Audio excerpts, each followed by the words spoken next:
welcome to another video from me, Stuart Smith, at the Berkshire Guitar Amplifier Repairs in Reading, England. On the trolley today we have a Fender Hotrod DeVille. Those of you who have this sort of amp will know it's a bit of a beast to pick up and move around, and a very loud amp as well. I'll be giving you a tip to calm down the gain of this amp later in the video. But meanwhile, this one has a horrible crackling noise on it, really loud kind of sort of noise. Not long after you turn it on. So having just finished a long marathon troubleshooting on an amp with a similar kind of problem, I'm not particularly looking forward to this one, but maybe we'll get lucky. Anyway, let's get cracking, turn it on and have a look at the amp and see if we can hear this crackling. Well, here we are, our first look at this amplifier, and as you can see it's in quite a sorry state.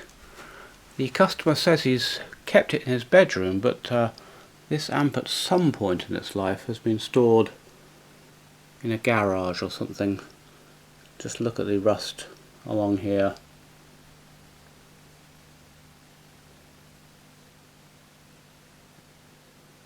And it's not really fixable because this rust has eaten through the plating on here, so we can tidy it up a little bit, but it's never going to be great.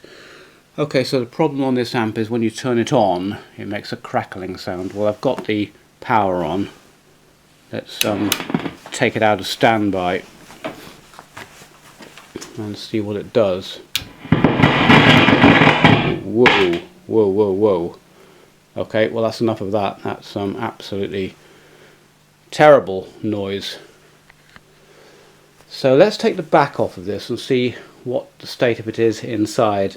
That noise could be anything at the moment. It could be a valve or anything else. So if it's this bad on the outside, I wonder what's going on the inside. Anyway, let's whip the back cover off. Right, well, when I took the back off, a huge shower of dust came off of here. This is all very corroded along here. Not sure what's gone on here. Also, look at this. Incredibly corroded with some sort of white powder, this is. Could it be? Oh no, it's just white powder. So that's odd. The valves are interesting look. They're electro-harmonics, but they've both got very hot. I can see this valve has got very hot. The printing has kind of not burned off, but that's the look you get when a valve gets hot. It should be red like that, and even this one's got very hot too. Right, now I think what I'm going to do is take the preamp valves out one by one. I'm kind of suspecting power valves on this actually. Before we do that, just looking along the board, it doesn't look too bad. It's got the original HT caps in, but I can't see any sign of them leaking. I'll have a bit of a closer look. They normally need replacing, but we won't do it if we don't have to. The other problem area on these amps is these power resistors here and the Xena diode here, two Xena diodes which do the plus and minus 15 volts. They get very hot and these resistors get loose, but they look okay as well. So I might just be lucky here and get away with valves. So anyway, let's pull V1 and see what happens. Okay, there's V1 pulled out, Sovtech ECC83, and let's see if the crackling is still there. I can't remember which switch it is. No, this one, yeah. Crackling's still there, nothing to do with V1. Nice kind of process of elimination this, you see. We have eliminated V1 and its associated circuitry. And we do the same now for V2. And electro-harmonics. And let's see what happens there. Still just as bad. So we've eliminated V1, V2 and all of the associated preamp circuit that goes with it. Now let's pull the phase splitter out.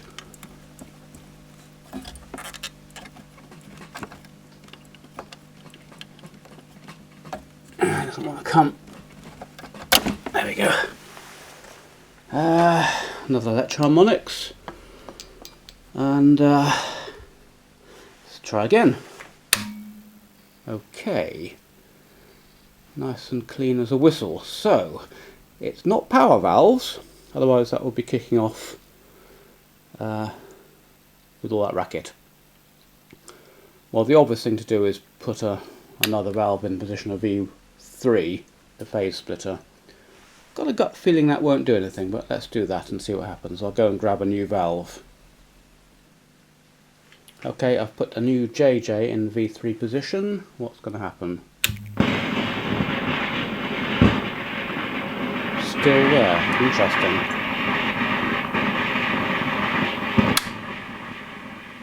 Okay, that's a bit of a pity. It means it's the problem is associated somewhere around the V3 circuitry. Not so straightforward. Okay, trying to get a handle on where this noise is coming in. We think it was a phase splitter. We've got V1 and V2 pulled, but the phase splitter's still in. Now I'm going to jack out between the preamp out and the power amp in, and if you look, let's calm down a bit, the noise. It was there a moment ago. Oh no, sorry. Yeah, I've got the preamp jacked out at the moment, and there's no noise. But as soon as I jack the preamp in, look. So we now know that it's nothing to do with the power stage. We can do that, and we've got a nice power stage, nice and quiet. So it's coming from the preamp side, and it seems to be around the phase splitter valve. That's all I know at the moment. Right, I thought I'd give these HV electrolytics a bit of a closer inspection. If they're going to leak, it'll be on the underside. And you can see, look, this blue one is very badly leaking. So I'm just wondering if maybe that might be the problem. So I'm going to chop that one out and just hang another one across there and see if we get lucky. Wouldn't that be nice? Okay, I've put the meter across the caps just to make sure there's no charge in them, and I'm just going to chop this one out. We're also unplugged from the mains. Okay, cable tie here inconveniently placed. There we go. So there's that one there, and you can see how leaky that one's really gone. So I've got another cap hanging on a couple of crock leads here, which I'm just going to quite simply crock lead across these two terminals here, like that. Make sure I've got the right way around. Negative, positive, positive, that's correct.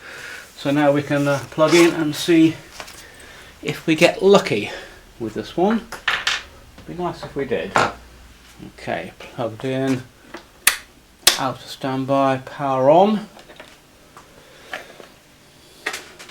Just let it warm up for a minute or two. Out of standby.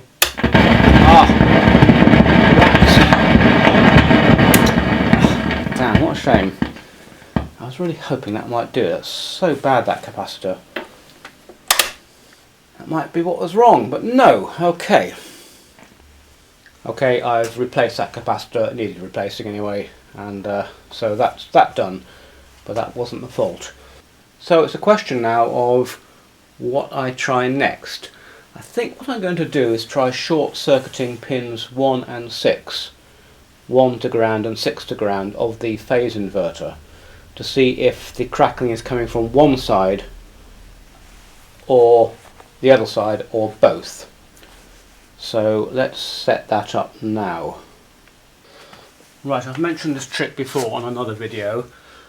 Pins 1 and 6 are the anodes of the two halves of the phase splitter ECC83, and you've usually got a 100k resistor going up to HT, and so you can short those pins briefly to ground. I wouldn't do it for too long, and that kills the signal on that half and allows you to diagnose which half it is. So let's try first of all pin 6. 1, 2, 3, 4, 5, 6 here. Goes down a bit but not much. Pin 1 kills it completely. Okay, so short-circuiting pin 1 to ground killed the signal, killed that crackling completely, so it's just coming in on one half of the phase splitter, pin 1. Okay, so that's some progress. Now there are some components on this board here. For example, I want to know where the 100k or 82k or whatever it is resistor that goes up to positive is, because they do go noisy, those resistors. Let me see if I can locate that. It might be on this underside board, or it might be on this board here. Okay, well, annoyingly the 100k resistor for pin 1, well, 100k resistor for pin 6 is right at the front here, right there. 100k resistor for pin 1 is right at the back there, completely inaccessible, and it means we have to take this whole board out here in order to access it. It's a likely candidate. No, actually, I'll tell you what I will do. I'll check first of all to see what happens when I short the grid of that valve, and just to double check that the noise isn't coming in to the grid of that valve. So I think that's the next thing to do before we get involved in taking the board out. Okay, the associated grid of that pin 1 plate is pin 2, so that's the grid. A bit of a racket there. Let's turn that off for a second, and let's see what happens when we short circuit the grid to ground. That would check whether the noise is coming in into that valve or whether it's being created in that valve stage. There we go. So pin 1 kills it, pin 2 kills it too. That's interesting. Okay, so pin 2 killed it stone dead as well. So it's coming in to the grid. Nothing to do with that valve or its 100k resistor. Alright, so well, we're making some progress. I think I might have to go and have a look at the circuit now and see what comes in there into that pin 2. Okay, pin 2 of that valve is fed from this arrangement here. It's U1B, TL072 dual op amp with a capacitor here and a resistor there. So really we want to know, is the racket coming from this op amp? I suspect it is. We could short circuit the junction of these two here. That would prove it. Also 0.47, I'm wondering what sort of capacitor that is. It's marked positive there.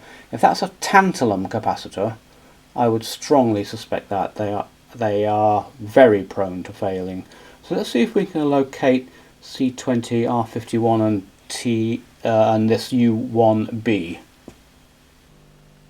Right, here's the area of circuit here. You're looking at U1 there, and to the left of it, that grey capacitor is C20, so it's not a tantalum, it's an ordinary electrolytic, and the negative is at the top, so we could short that to ground and see what happens. I'm fairly sure that will kill it. The other thing we can have a go is spraying some freezer spray around this area here, see if we can pick up a noisy integrated circuit. So there's a couple of things we can try. Let's push on with those. Okay, well, by far and away the easiest is to put some freezer spray on it first, so let's have a go.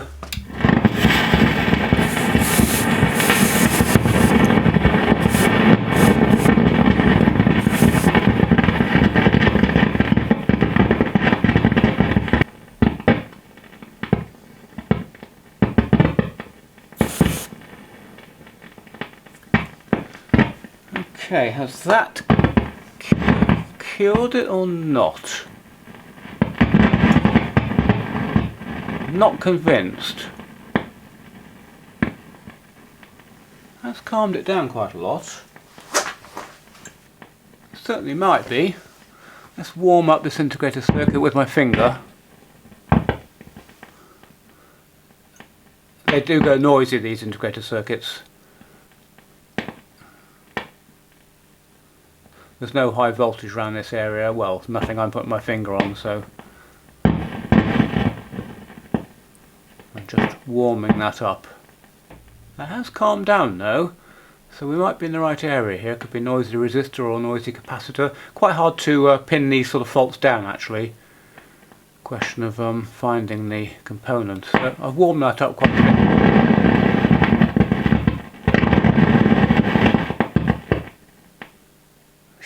difficult to say, isn't it?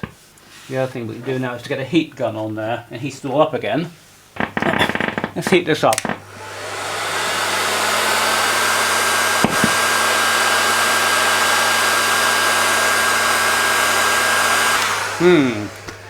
There you go, you see, kind of inconclusive that, isn't it? Those components are now quite hot, and that crackling, it hasn't come back particularly, you know, I'm not hearing much difference between the freezing condition and the hot condition. Let's short out this negative side of this cap. Ah, interesting. That doesn't cure it. Very interesting. So diagnosis is 3/4 of the job, really. We're plodding through this. So this goes via the preamp out, power amp in jack socket arrangement. Then off to the grid of the valve, where we're getting all that noise on pin 1. And if we short the grid of that valve, that kills it stone dead. So the noise is coming in here somewhere. However, when we short this to ground, here, that does not kill the signal, which implies to me it's not coming from this op amp and this capacitor. I don't kind of really suspect R51. It's possible, I suppose, but you know, noisy 47k resistor, maybe. Let's try shorting on this side of R51. So I'm going to try shorting on that side of R51 and that side of R51 to see if one of those cures it. Right, there's R51 there, that one. We've already shorted one side of it, which is the side that went to the negative. But anyway, let's just do it again.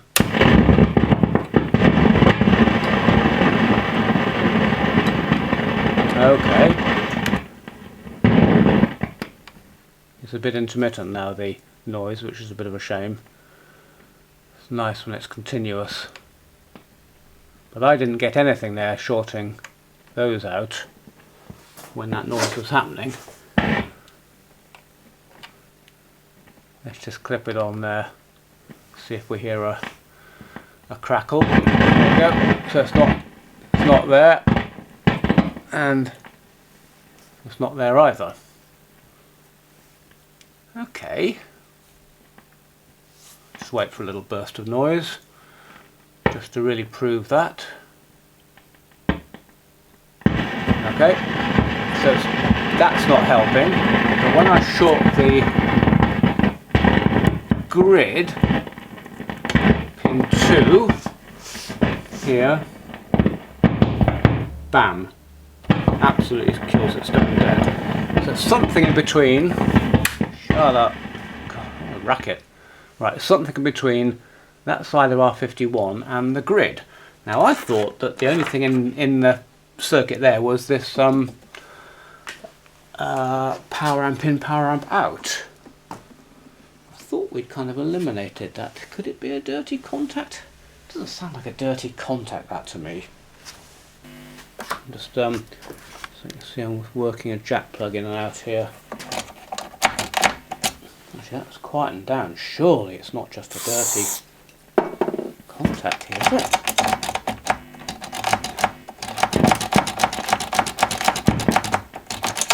In terms of rust and corrosion, I can still hear that kicking off, but there seems to be nothing like as bad as it was. I can still hear it. I don't know what's going on here, actually, to be honest with you. I really don't.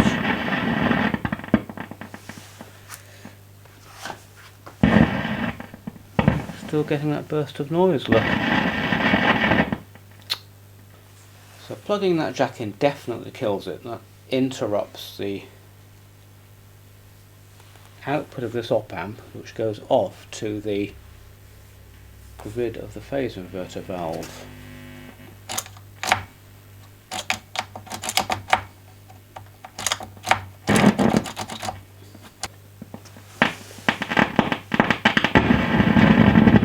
That doesn't sound like a switch noise to me, though, that.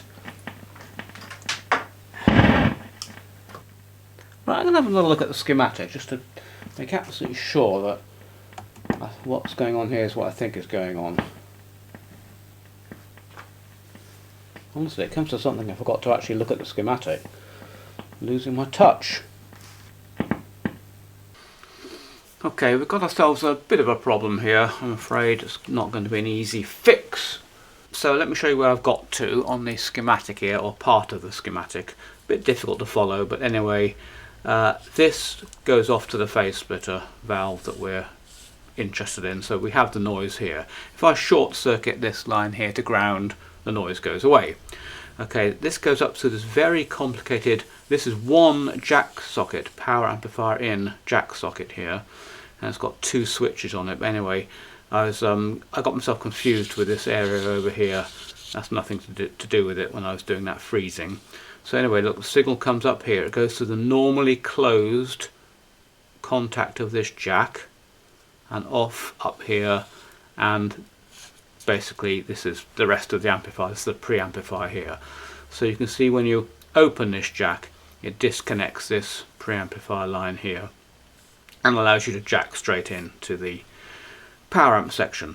So if I forget this looks confusing here, that's just going up to a little bit of a label like this showing you what the voltages are. So forget that line there. Here's the input coming in from the preamp, from the selection relay here. If I short circuit this point here, R28, it goes. The noise goes. So basically we've got ourselves into a state where we know that the noise is coming in here. In other words, from an earlier stage of the preamp. So now I'm going to go and get this bit of the circuit here and see what's downstream here, and see if we can work out what's going on. And just an interesting relay here. I wonder what would happen if I toggle that relay. That will probably be a drive relay or something. So I might just try that to see if the relay's in that position, the noise goes, and that would kind of prove to us which line the noise was coming down. Okay, that was a good insight actually I just had there, because look what happens if I turn it out of standby, crackling, channel selection switch, gone. So when we go into the drive channel, the noise is gone, so it's coming from the clean side. Out of there, we have the noise. Right, here's the other part of the circuit. So here's the noise here on this relay. There's the normally closed contact, so it's coming in here. In this position, I think it's the drive channel. So the noise is here. If I short circuit this resistor here to ground, the noise goes either side of there, so the noise is coming in here. This valve is out.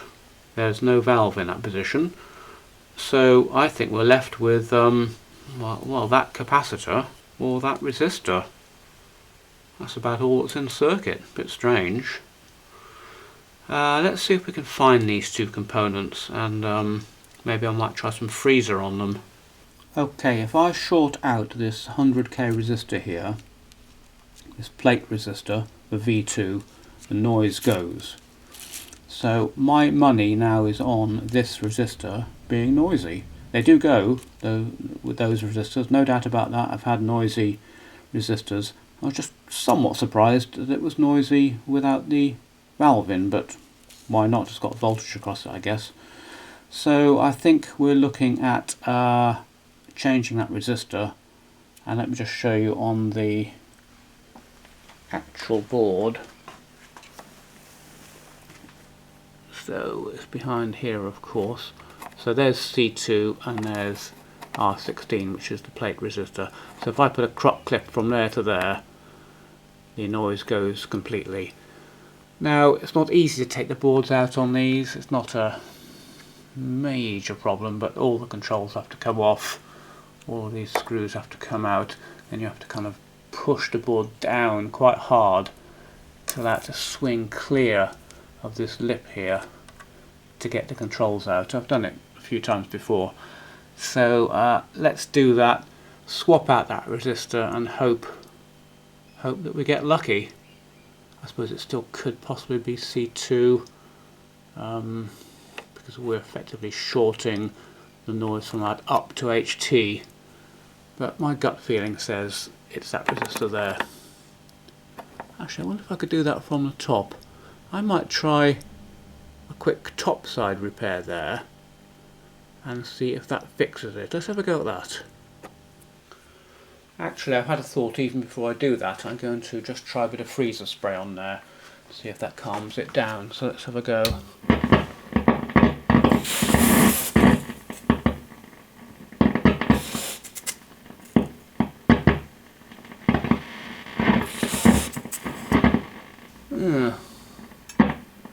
A little bit ominous, that. I would have thought that might have calmed it down.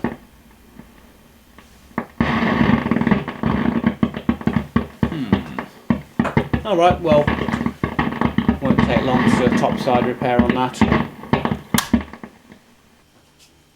Struggling a bit here, I don't mind telling you. I've replaced that 100k resistor, topside, and no change. Still got the same problem. Yet when we short pin 1 of V2 to ground, in other words the pin 1 side of that 100k resistor, I'll just show you that.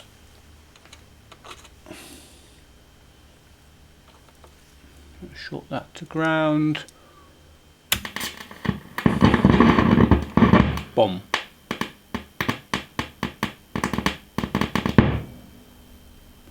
Right, that goes completely.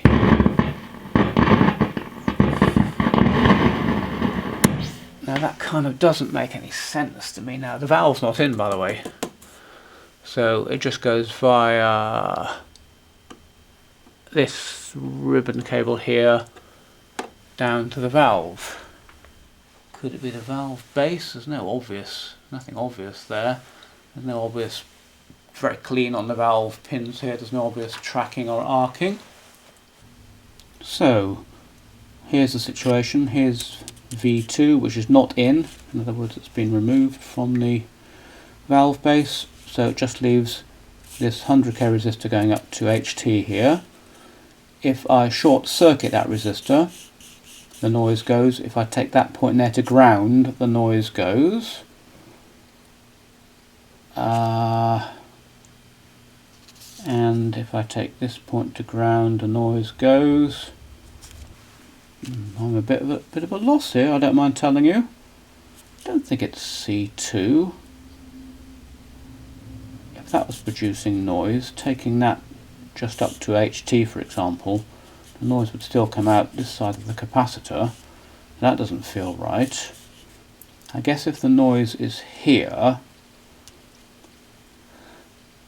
we are effectively AC wise, by taking that to ground, we are putting a 0.047 cap from the noise to ground, which might be enough to kill it.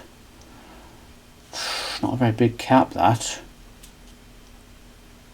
I guess we could prove that. I could prove that by putting a what's that, 0.047, just put a 0.1 cap from there to ground on a crock clip. So instead of shorting that point to ground, put a 0.1 mic cap to ground. If that kills the noise, it's possible that that would kill the noise too, taking that to ground by this 0.47, and the noise is coming in God knows where. I mean, there's a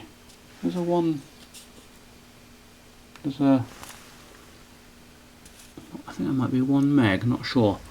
A 1 meg resistor there. Suppose that was noisy. If that was noisy, shorting that would kill it. Shorting that might kill it if it's taking the signal to ground effectively. See if we can find that resistor.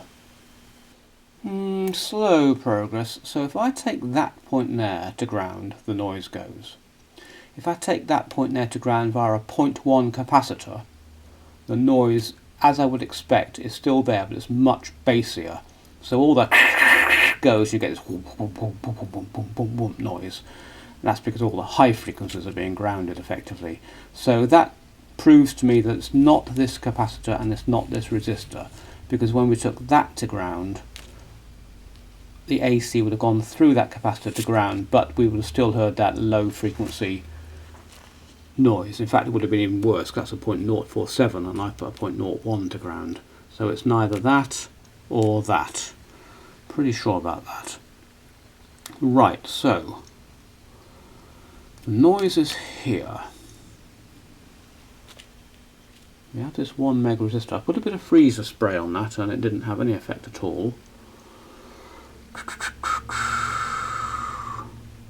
We know that if we take that point to ground, it goes.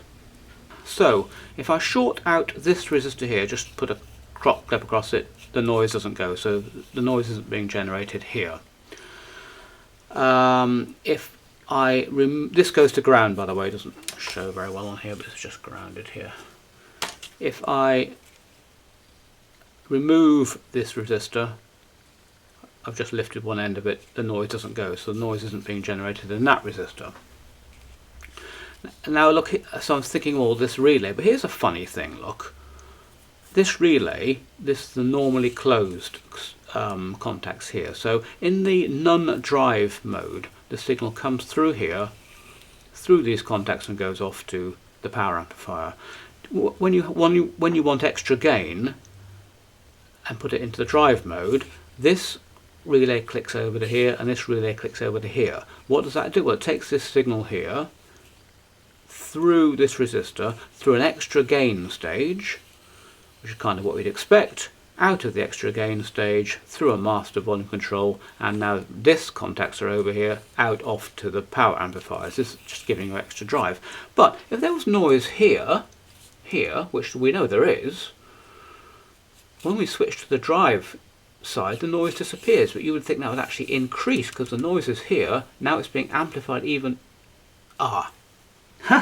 Funny how you talk through things for yourself, isn't it? Okay, I'm going to leave this in the video because it's very useful to follow my logical process. Of course, I've removed V2 and when I did that test of drive, no drive, and the noise went, V2 wasn't even in the amplifier. So now I'm hoping if I put V2 in, when I go into drive, the noise will be even worse, which will prove that noise is still here. But okay, so I'll do that in a moment. Where that noise is, I'm struggling now. We don't believe it's this capacitor here. I mean, you know, this looks like it's connected here, but it isn't. It goes via one of those 5-way ribbon cables, which is why it's showing you that. You know, could it be something on the valve base or in this ribbon cable? Really struggling. Anyway, I'm going to pop V2 back in and see if this drive now all makes things worse. Okay, good. With V2 back in, there's the noise. And when I go into drive, it's much worse. It's much worse. So that's good in a way, in the sense that it's now making more sense. The noise is here, look. We don't know where it's coming from. But with V2B back in now, when we go into the drive mode, the signal now comes down through here, gets amplified even more by V2B, and then gets up to here. So we're hearing a louder noise when we go into drive, just what I'd expect if the noise was here. But where is it coming from? It's not coming from here. It's not coming from here. I'm pretty sure we've eliminated these. If I short circuit that, what was my logic there? Oh, I've changed that resistor. So that's a new resistor, so it's not there. I suppose we could check the... Yes, I know what we haven't done. I haven't checked the XHT to see where that's derived from. Could it be coming in here? That's a possibility. I mean, it's the same here, so that would kind of double the noise. Let's find out where this gets its power from here. I haven't got the scope on this yet, but I guess I could get the scope and hang it on here and see what's going on. But Let's just try looking at the schematic and finding out where which HT X is. It could still, I guess, be one of these smoothing capacitors is causing a problem. We've got an HT noise. Okay, I've got the scope on it finally, and I've proven that it's not coming in on the HT. I've got it clipped to the HT. I can hear it burbling away there, and I can see the scope. There's nothing much on there, but when I go on to pin 1 of here, I can see it on the scope when it crackles. Now here's a very interesting thing. Watch this. I'm going to breathe out through my mouth very gently around this V2 valve base.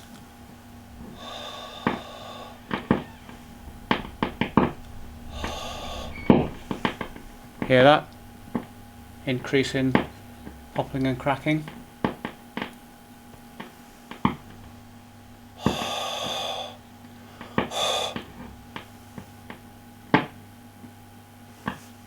We don't need this in, of course, this valve now.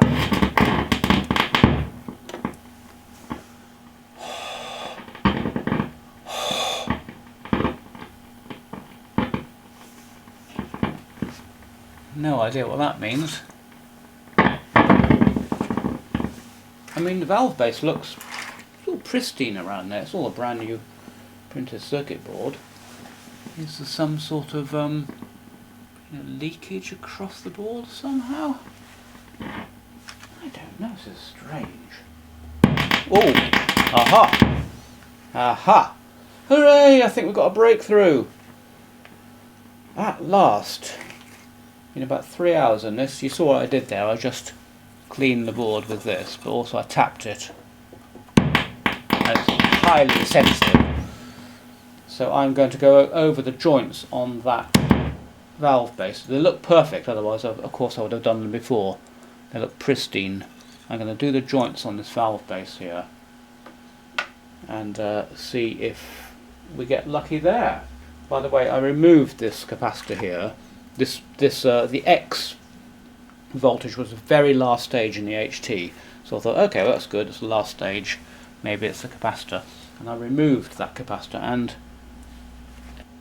and if you look at it you can see that it has actually got some leakage around here.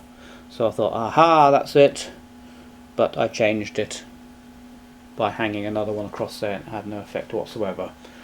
So I'm going to replace that capacitor at some point, but let's just do those joints now.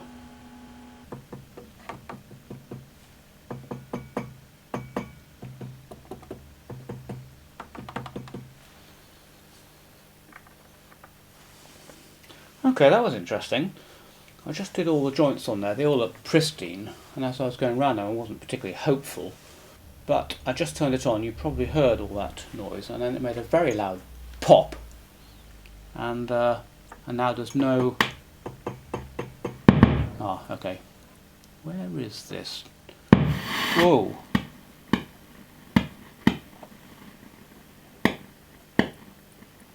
Okay, as you probably noticed, I just literally touched this ribbon cable here.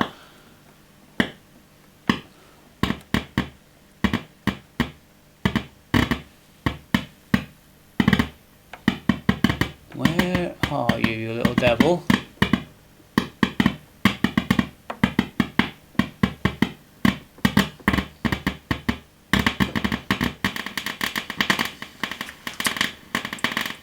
Let's say it's gone completely again now. Oh yeah, something doesn't like this very much. Okay, that's interesting. Right, well, I'm very gently waggling the phase splitter valve in its socket,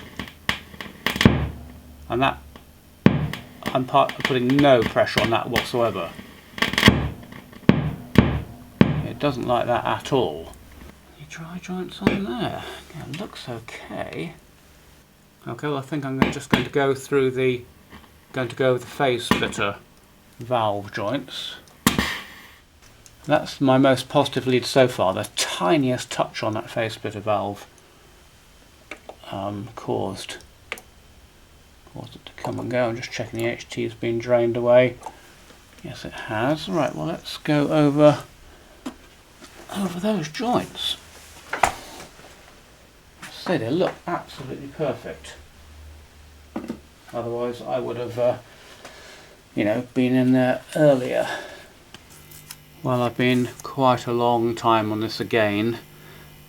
This crackling hasn't gone away, but I'm not totally convinced it's the same as it was when I started. But anyway, it's very, very hard to track down. So this is V2 here. When it crackles, if I short pin 1 of V2 to ground, it goes. So it's coming out of the plate of P1. It's coming out of the plate of V2. Now watch what happens. It's quiet at the moment. Watch what happens when I breathe over this area here. I'm just going to go like that on here. Watch this.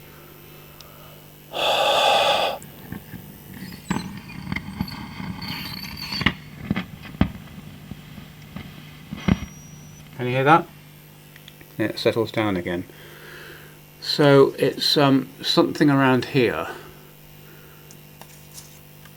Here's a little trick you can do. Look, you can start putting pieces of paper like this to kind of mask off areas. So is it that electrolytic capacitor, for example? You can do that kind of thing. And now I'm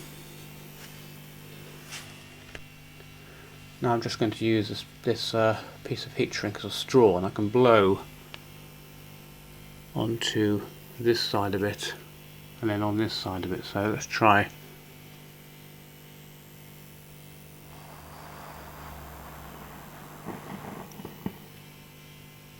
It did seem to kick it off a bit there, didn't it? Let's try this side.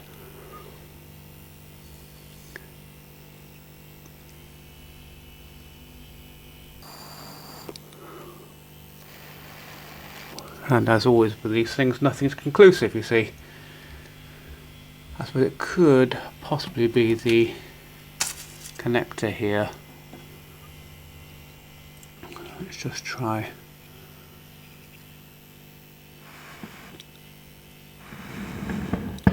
See, that has kicked off just by blowing a bit of moist air across this connector.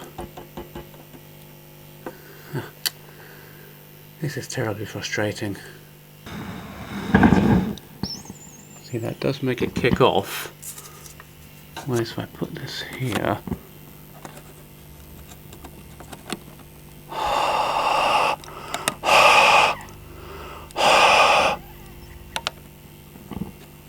it seems to me that if I mask this connector pins from the moist air, it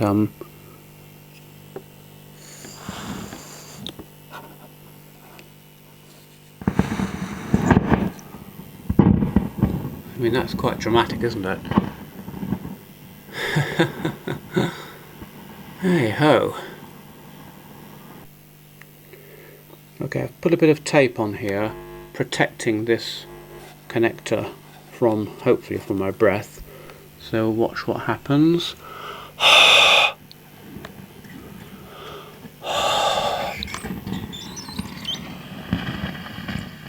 You can hear that kicking off. So it's not the connector, I don't think. Doesn't seem to be the pins on the connector.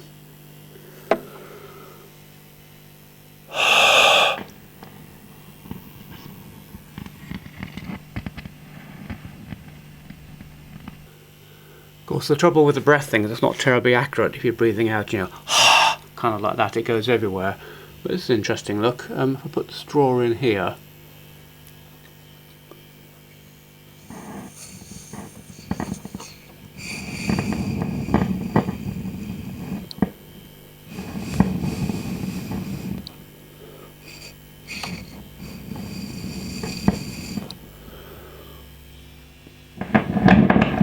incredibly sensitive down in this corner here.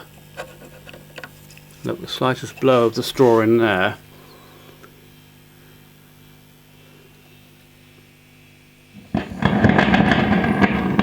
Right, okay, we're on a track of something here. Right, I'm going to bend this out here. Have a look what's going on there.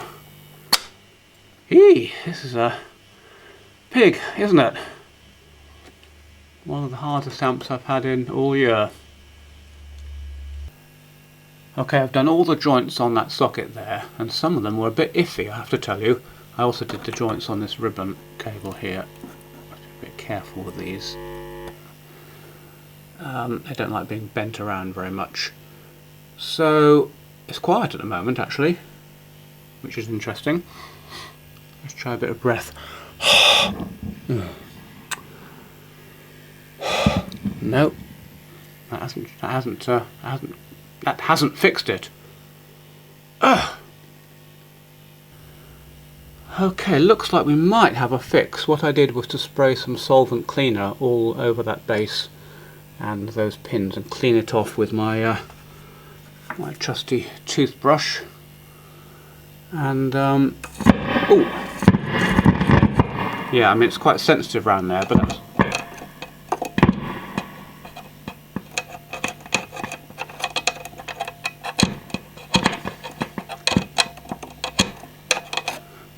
check on that in a moment.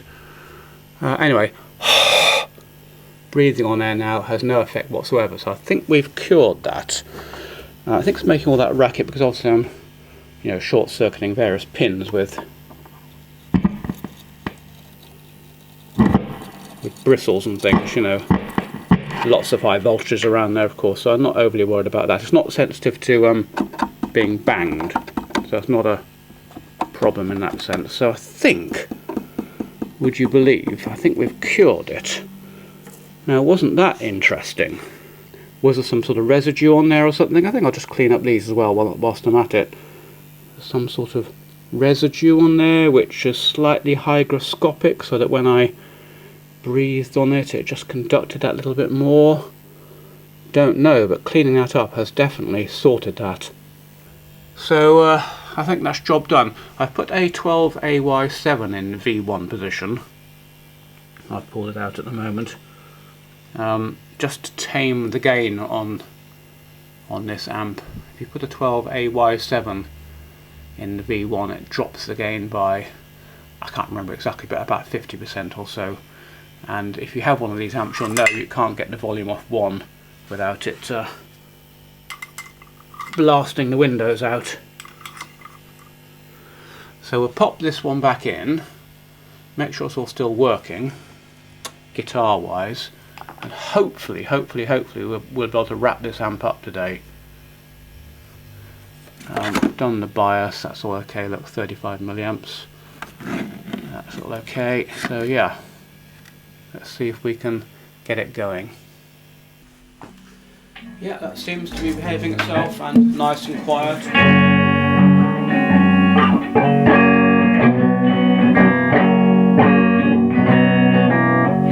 And gain channel.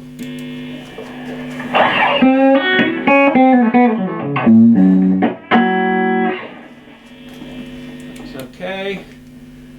And yeah, we're in business there. Hooray! That has been a right flipping mission, that amp, I don't mind telling you. Oh dear, what an absolute marathon that was. I reckon 5 or 6 hours solid work tracking down. I think we had at least 2 problems there. The valve base on V3 plus, well, I guess it was a valve base on V2 as well, but boy oh boy did we chase ourselves around trying to find that. Very hard to find some of these crackles sometimes. But I hope you enjoyed the fault finding process, and that one with breathing on it, like that, is quite a neat little one. It shows up any kind of conductive problems. Anyway, we got there in the end, thank goodness, and I'm sure the customer will be happy to finally have this amp going again. Well, thanks as always for watching, and I'll catch you on the next video.